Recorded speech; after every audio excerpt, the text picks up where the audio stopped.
Bueno, muy bien. Vamos a hacer un pequeño repaso de la situación del ejercicio de espacio-tiempo y a ver un poco qué fue lo que pasó y dónde estamos en este momento. Primero les cuento la estructura del ejercicio. La contamos varias veces, pero sigue habiendo muchas dudas, así que espero que esta sea la última y logren entender. Primero, que es uno de los ejercicios centrales de este cuatrimestre, junto con el ejercicio de contexto, que es el que viene a continuación de este. Se compone de una serie de actividades pautadas que vamos trabajando clase a clase sumando complejidad al trabajo, es decir, ustedes ya hicieron todo un recorrido que ahora vamos a revisar, pero el ejercicio arranca con la primera operación en el texto en ruso y termina el día que les digamos que hay fecha para la entrega final. Mientras tanto, siempre es el mismo ejercicio y todas las actividades que les vamos dando suman complejidad, permiten diferentes modos de aproximación al problema y les permiten pensar y mirar los cuentos y el problema del espacio-tiempo desde diferentes puntos de vista. Como contaba recién, va de una etapa intuitiva y experimental y exploratoria a una etapa puramente proyectual. Ahora las vamos a analizar un poquito más en detalle. Las actividades que les damos clase a clase no llevan nota, pero son fundamentales para el desarrollo del proceso proyectual y la producción de la entrega final. No solo evaluaremos el producto final, sino aquello a lo que lleguen para la entrega final, sino que también nos interesa el proceso proyectual que transitaron. Por eso es importante que cumplan con las etapas, pero no para cumplir con nosotros, sino para ustedes poder tomar contacto con su primer proceso proyectual. Vamos a analizar eso que yo les decía recién, las etapas del ejercicio. Una etapa es la experimental y otra es la etapa proyectual, que es en la que ya estamos ahora. En la etapa experimental ustedes hicieron producción de material a partir de diferentes formas de aproximación al texto. Introducimos el concepto de operación sistemática, ¿se acuerdan? Y en la etapa proyectual, que es la que arrancamos la clase pasada, empezaron a manipular el material, a relacionar, a seleccionar, a descartar. Eso es lo que empieza a pasar ahora. Empiezan tal vez a incorporar nuevos materiales en función de cómo el proyecto va surgiendo. Y entonces hay que volver a revisar o volver a producir o volver a hacer alguna búsqueda de imagen más pertinente, porque el proyecto empieza a desplegarse y empieza a, como decimos nosotros, empieza a hablar, te empieza a devolver te empieza a devolver miradas, te empieza a pedir otro tipo de cosas. Y en esta etapa es fundamental, inclusive para poder ir leyendo eso que el proyecto va pidiendo, la incorporación de la mirada crítica sobre la propia producción.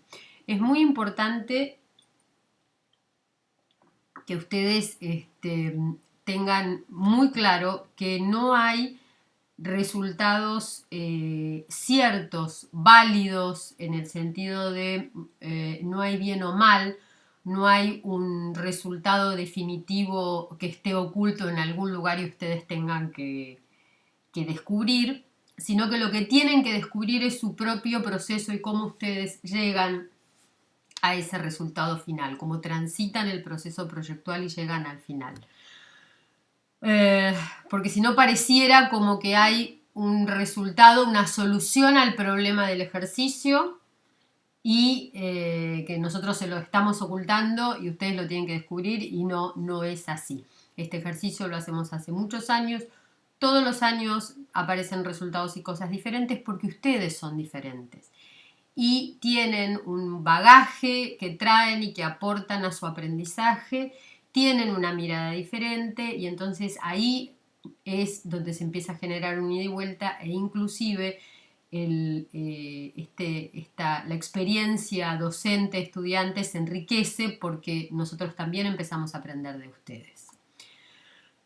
Bueno, vamos a este texto que lo repetimos mucho, este texto de Eduardo Gruner, que no lo puse acá, tengo que corregir esto.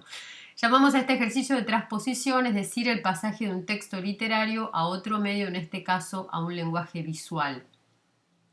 Y la frase de Gruner dice: lo llamamos transposición para distinguirlo de la mera adaptación o ilustración del texto. El criterio para entender que algo es una transposición no es una mayor o menor fidelidad a la fuente de inspiración, sino una cierta intervención sobre la fuente que permita identificar o encontrar los silencios del texto y construir o producir alguna cosa sobre esos silencios.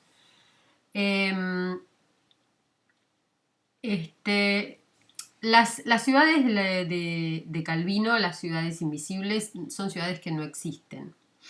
A mí me gusta decir que son ciudades que no existen y que sin embargo existen todas a la vez, porque cuando yo leo muchos de los cuentos puedo en muchos casos pensar en Buenos Aires y en otros casos pensar en otras ciudades. Pero él no está hablando de ninguna ciudad en particular. Creo que sí está hablando de la experiencia de la ciudad, de la experiencia urbana. Hay muchas cosas dichas en los textos, que son aquellas frases que a mí me gusta llamarlas materiales de este trabajo, que se convierten en material de trabajo y que a ustedes les pueden servir para pensar y construir ese universo visual con el que van a dar cuenta, con el que nos van a relatar cómo es la experiencia de Ercilia o de Esmeraldina. Pero hay muchas cosas no dichas, esos son los silencios de los que habla Gruner, y en esos silencios es donde ustedes empiezan a pensar. Esos silencios son los que hacen que la Esmeraldina que transite uno no sea la misma Esmeraldina que tal vez transite otro. Porque además son esos silencios que hacen, pensemos en esta consigna, si yo les dijera, cuéntenme un recorrido de la ciudad de Buenos Aires y no les digo nada más, cada uno elegiría su recorrido de la ciudad y cada uno me contaría una Buenos Aires diferente. Y eso que estamos hablando de una ciudad que existe, que es tangible, que es concreta. ¿Por qué? Porque en esa frase hay muchos silencios que a ustedes les permite decidir cuál es el recorrido, desde dónde la miran, qué lugar de la ciudad eligen, en qué cosas van a hacer foco y en qué cosas no. Entonces, en esos silencios es donde está el proyecto, es donde está el trabajo de transposición. Espero que se entienda.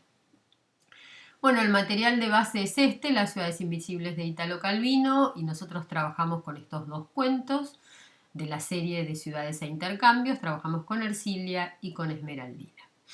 Esto fue lo primero que hicieron, ¿se acuerdan? La primera etapa, el texto en tanto imagen, punto, línea, trama, empezaron a incorporar la idea de operación sistemática, esta operación que puede ser repetible y comunicable, es decir, que yo hago sistemáticamente, que yo puedo, esta acción que yo puedo hacer y volver a hacer de la misma forma y que además se la puedo contar a otro y el otro la puede hacer y reproducir de la misma manera que lo hago yo.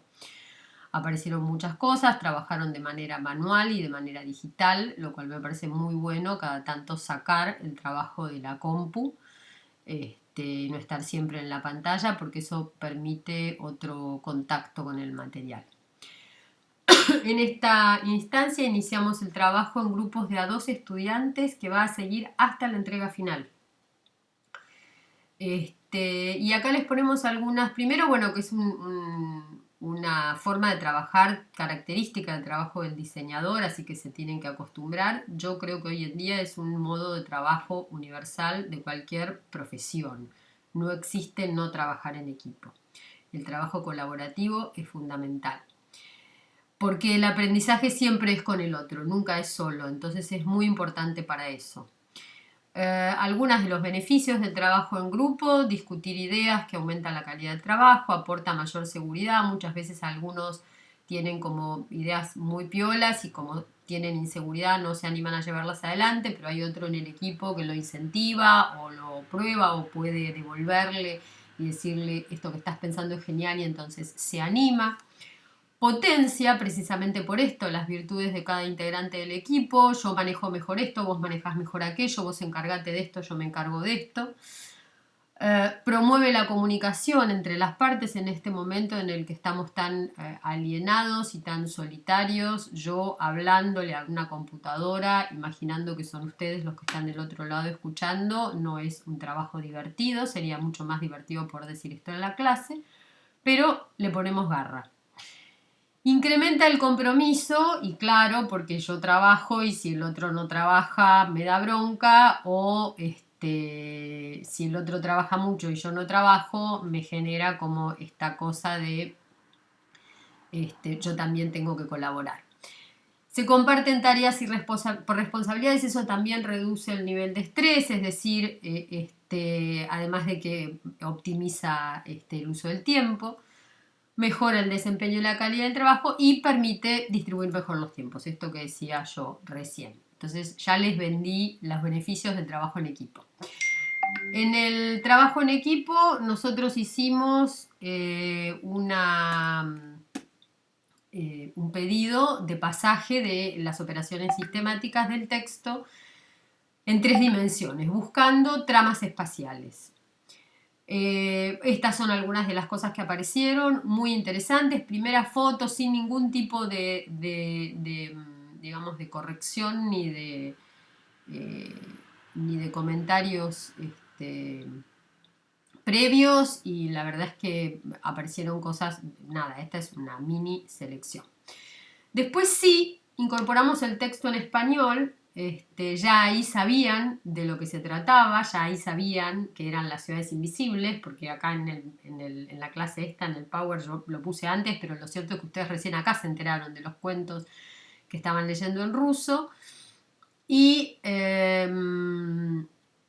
entonces ahí empezaron a buscar climas, empezaron a buscar la ciudad. Y acá aparecieron algunas fotos muy interesantes, casi como de paisaje, ¿no?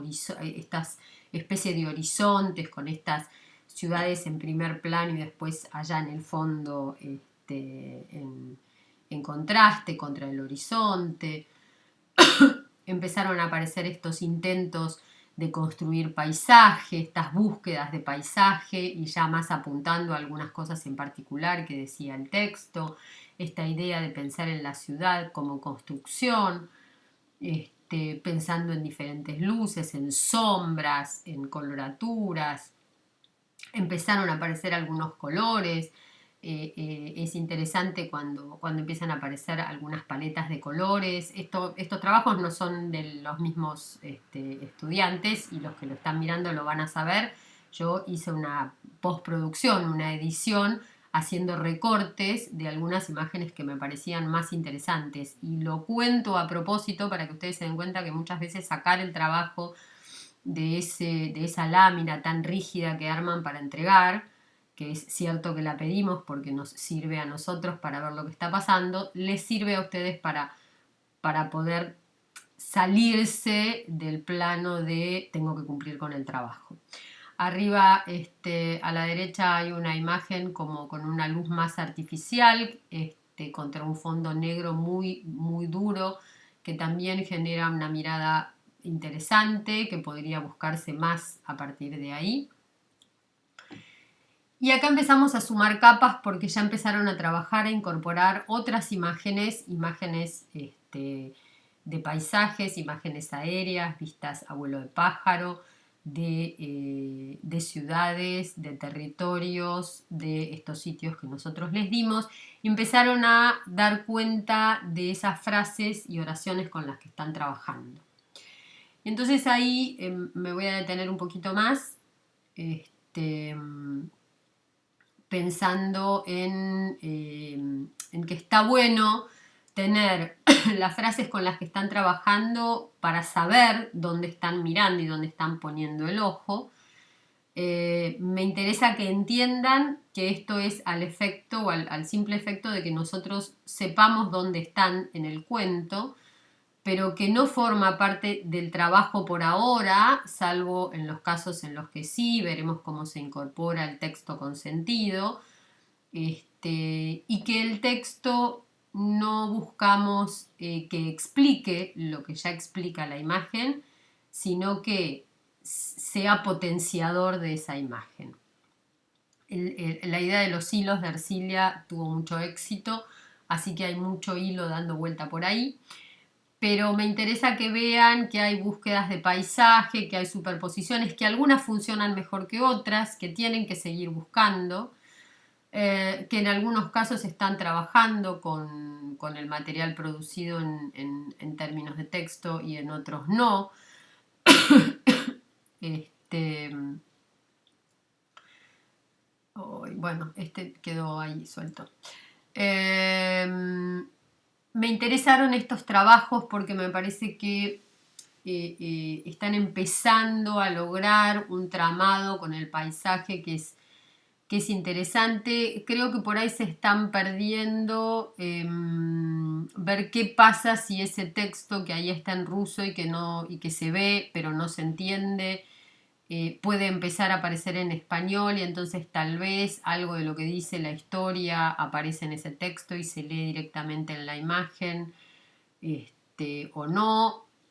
Si hay ladera de monte en el texto, no hace falta que haya ladera de monte en la imagen. Si hay ladera de monte en la imagen, ¿para qué lo voy a decir con el texto? Lo mismo en los casos de la llanura. Entonces por ahí busquen en los cuentos cuáles son aquellas palabras que completan la idea y que no pueden decirse con la imagen, ¿no? Si digo llanura con la imagen, ¿para qué voy a decir llanura con el texto otra vez? Pero tal vez puedo decir algo en relación a la llanura, algo que sale del texto, ¿eh? Cuando estoy diciendo puedo decir algo, no estoy diciendo algo que me imagino yo, ¿eh? Es algo que está en el texto. Bueno, otra vez los habitantes tienden hilos y entonces ahí pensando cómo y cómo se empieza a tramar, y cómo se empieza a ver la ciudad desde lejos, esa ciudad de Ercilia que los habitantes ven desde un monte. Ahí me parece que hay, porque no hay monte, sino que hay una vista desde un monte y entonces ahí por ahí el texto empieza a funcionar un poco más. No hay relato en estas imágenes todavía, simplemente hay manipulación. Acá empiezan a aparecer algunas, bueno, arriba unas pruebas con una misma imagen. Yo creo que esta es la foto que mostramos antes, esa que tenía las lucecitas sobre el fondo negro. Creo que hay unos intentos interesantes que no parecen de la misma familia, parecen como tres cosas sueltas. Se leen de la misma familia porque el trabajo con el texto, la trama espacial, se reconoce en las tres imágenes, pero no hay una coloratura que las unifique, no hay continuidad entre ellas, hay demasiados saltos que no permiten construir un relato. Así que me parece que si la idea sigue por ahí, hay que elaborarla todavía un poco más. Después abajo hay un intento de una construcción de imagen única. Nosotros no vamos a trabajar con imágenes únicas en el sentido de que no vamos a hacer un arte de tapa, no vamos a hacer el afiche de una película.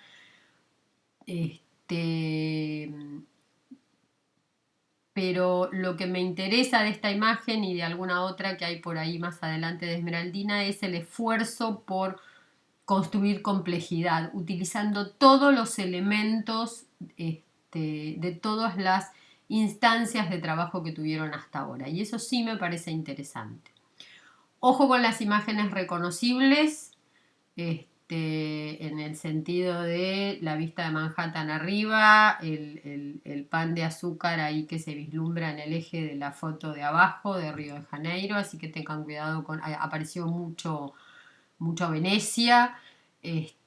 Algunas imágenes se repiten demasiado y son demasiado reconocibles y tal vez da cuenta de que no navegaron lo suficiente los sitios que les dimos para trabajar, que tienen muchísimo material, así que busquen mucho porque hay.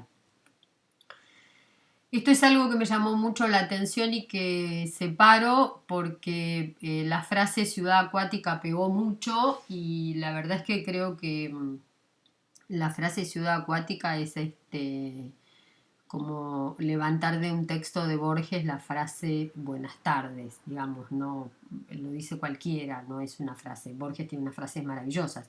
Entonces, me parece que Ciudad Acuática es como la frase fácil del cuento. Creo que Esmeraldina es mucho más que una ciudad acuática y es mucho más compleja.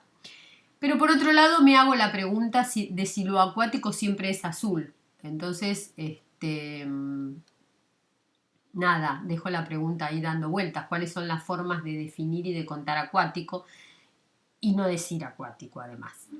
Lo que me interesa del trabajo de arriba es las palabras que sacó. Todo el mundo sacó oraciones completas o frases como más largas, descriptivas, y acá hay retícula tortuosa, tedio, constricciones, atisba, o sea, hay acciones, hay adjetivos, o sea, hay verbos, hay adjetivos y sustantivos. Y me parece que es interesante pensar en esos términos, ¿no? Es como una mirada clasificatoria y me parece interesante. Después, creo que con las imágenes, todavía no está diciendo nada el trabajo, ¿no? En el de arriba, ¿no? En el que tiene estas palabras. Pero me interesa cómo levanta palabras y no frases. En este caso, esta imagen me llamó mucho la atención porque es un buen ejemplo en el sentido de que intenta complejizar la mirada. Hay, como en aquella otra que vimos hace un ratito, como muchas imágenes tramadas o un intento de tramar muchas imágenes que hablan de Esmeraldina. Creo que tal vez este tema de la imagen única los pierde y entonces por ahí cuando intente pensar en términos de relato va a resultar como mucho más sencillo.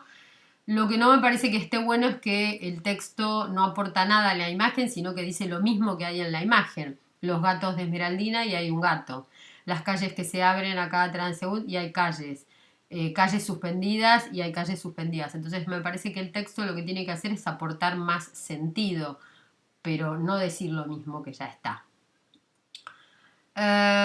Después seleccioné algunas y recorté algunas operaciones sueltas como pruebas que pueden funcionar, pero que me parece que todavía les falta trabajo y que por supuesto no constituyen relato por sí solas, pero me parece que arriba hay un intento, sobre todo en la foto de la derecha, de tramar texto y paisaje y creo que algo está empezando a funcionar. Al contrario, la imagen de la izquierda todavía es papel plegado, pintado, recortado sobre una foto de paisaje o de una vista aérea de un territorio y entonces ahí me parece que funciona menos.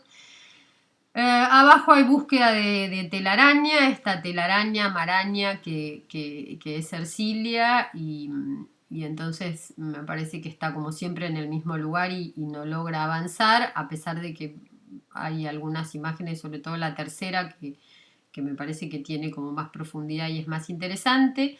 Las dos imágenes que siguen, la cuarta imagen, bueno, ustedes ahí no lo ven, pero en las palabras hay frases que tienen, perdón, palabras que tienen que ver con cuestiones de convivencia y de relaciones, ¿no? Autoridad, barcos, ciudad. Hay distintos sustantivos y algunos conectores. Creo que puede funcionar en ese sentido. Me parece que la imagen es demasiado plana, que no tiene espacio. Entonces tengan cuidado con eso. Y en la imagen de al lado, que también es una imagen de Bertrand, porque además está el copyright, ojo con los copyright de las fotos, que no les aparezcan ahí en la imagen porque aportan sentido, digamos. Yo sé que esa es una foto levantada del sitio de Jean Arthus Bertrand.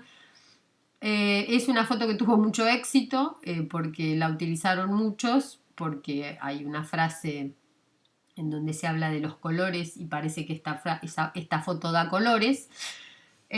Ojo con ese cliché, con esa literalidad de dice colores, busco colores, dice montaña, busco montaña. Pero además lo que me interesó es cómo la utiliza para poner palabras. Lo que pasa es que está utilizando palabras en ruso y entonces no tiene ningún sentido para mí, no dice nada, tal vez en español o mezclando el ruso con el español o viendo cuáles son esas palabras que aparecen ahí, Digo, hay un trabajo más complejo para hacer que simplemente de montar el texto en ruso con esta foto de toldos de colores. Bueno, llegado hasta acá, y espero que hayan entendido, vamos a ver algunas cositas como para cerrar de lo que están trabajando ahora y que ya es como la consigna final, ¿no? A partir de ahora lo que vamos a hacer es tener como un ida y vuelta de amasar este trabajo. Estamos haciendo un ejercicio de transposición de un lenguaje literario a un lenguaje visual. Esto queda claro. No es, como dijimos como leímos en la frase de Gruner, no es representar, no es ilustrar, no es adaptar. Es construir un nuevo relato en un lenguaje visual, que es un lenguaje propio de las disciplinas proyectuales, que son las que ustedes arrancan este año a recorrer.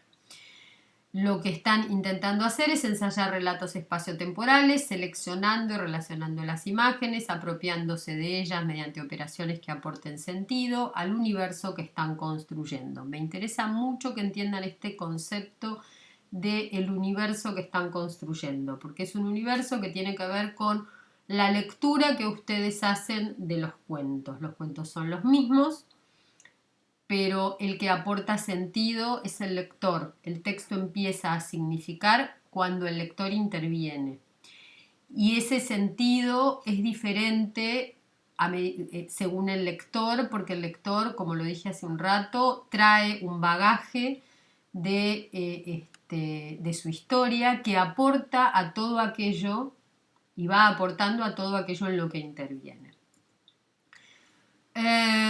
Vamos a terminar con estas dos placas muy básicas en donde cuáles son las cualidades necesarias para que haya espacio. Recuerden que es el ejercicio de espacio-tiempo. Dimensiones, luz, sonido, color, textura. Piensen calidades espaciales y cualidades espaciales.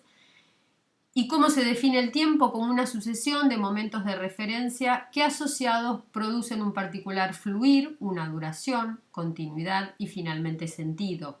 ¿Sí? Entonces piensen en esta idea de duración, de continuidad, de cómo fluye el tiempo. Vamos a ahondar un poquito más en estas ideas en las clases siguientes, pero estas son dos no son definiciones porque son demasiado básicas para ser definiciones, pero que ustedes tienen como ahí, que yo se las digo y son casi obvias, ¿no? Lo que hicimos fue como ordenar los conceptos. Y lo que estamos haciendo, para hacer un pequeño resumen, es que las búsquedas que nosotros les proponemos, que todas las consignas que les vamos dando y aquello que los docentes dicen en los grupos, lo que apunta es a incorporar complejidad, que estos procesos no son procesos lineales, son búsquedas simultáneas que se dan en paralelo, que se impactan unas a otras, pero el ejercicio siempre va para adelante, lo que no implica que yo no vuelva a repensar cosas que hice antes. Busquen construir su propio mundo de Esmeraldina o Ercilia, pero recuerden que los datos para esa construcción están en los cuentos. Ustedes inventan y producen sobre los silencios, pero lo dicho está dicho. Imagínense recorriendo la ciudad que eligieron, buscando distintos grados de aproximación posible a esa ciudad, cómo se ve de lejos, de cerca, cómo es la trama de esa ciudad. Ustedes tienen la experiencia de la ciudad, la conocen, la caminan, la habitan, aprovechen esa experiencia. El ejercicio es un ejercicio de espacio-tiempo porque el espacio se reconoce, uno puede dar cuenta del espacio en el momento en el que lo habita. No hay manera de dar cuenta de un espacio si uno no lo habita. ¿Sí? Un espacio, hay una definición de espacio que es geométrica y que tiene que ver con los tres ejes, X y Z, pero el espacio en tanto arquitectura, en tanto cine, en tanto diseño, es un espacio habitado, porque si no es un espacio que no tiene sentido. El espacio geométrico, el espacio euclidiano no tiene sentido. El habitar es lo que aporta sentido. Y entonces recuerden la experiencia de la ciudad que ustedes tienen. en la que viven o aquellas que han recorrido los que tuvieron la suerte y el privilegio de viajar. Bueno, espero que les sirva, que les haya servido. Después me cuentan si este modo de contar las cosas les sirve. Y nada, a trabajar.